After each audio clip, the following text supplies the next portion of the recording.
د ولسمشر د لومړي مرستیال امرالله صالح مطبوعاتي دفتر مشر رضوان مراد وایي د صالح د موټرو پر کاروان نن سهار د کابل ښار څلورمې حوزې اړوند تایمني څلور لارې کې چاودنه شوې چې خپله صالح له بریده روغ وتله خو یو شمېر ساتونکو ته یې مرګ ژوبله اوښتې ده د کورنۍ چارو وزارت ویان طارق قریان په وینا چاودنه هغه مهال په سیمه کې د ځای پر ځای شویو چاودېدونکو توکو د چاودنې له امله رامنځته شوې چې د ښاغلي صالح د موټرو کاروان له سیمې څخه د تېرېدو په حال کې و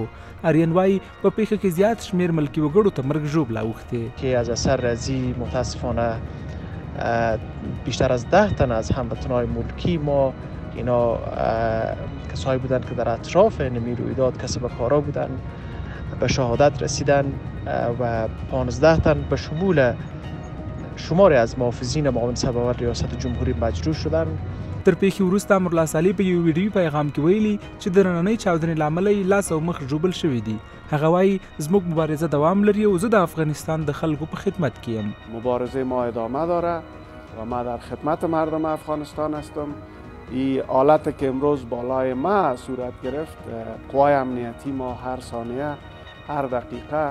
به خاطر دفاع از مردم ما، دفاع از ارزش‌ها، این حالت اونا هر روز به تجربه میگیرن. ولسمشرۍ ماڼۍ او نورو لوړپوړو چارواکو دغه پیښه غندلې او بیلابیل خبرګونونه یې ښودلي. ولسمشر غني ویلي چې له دغه راز بریدونو د خلکو قوي باور نشي کمزوری کېدلی او د ترهګرو پر وړاندې زموږ د امنیتي او دفاعي ځواکونو مبارزه به په کلکه اراده او عزم روانه وي. د ولسمشر دویم مرستیال سرور دانش، د ملي روغې جوړې شورا مشر ډاکټر عبدالله، د ملي امنیت سلاکار ډاکټر حمدالله محب، د ملي امنیت رئیس، د جمعیت ګوند مشر صلاح الدین رباني او یو شمېر نور چارواکي د امرالله صالح پوښتنې ته ورغلي.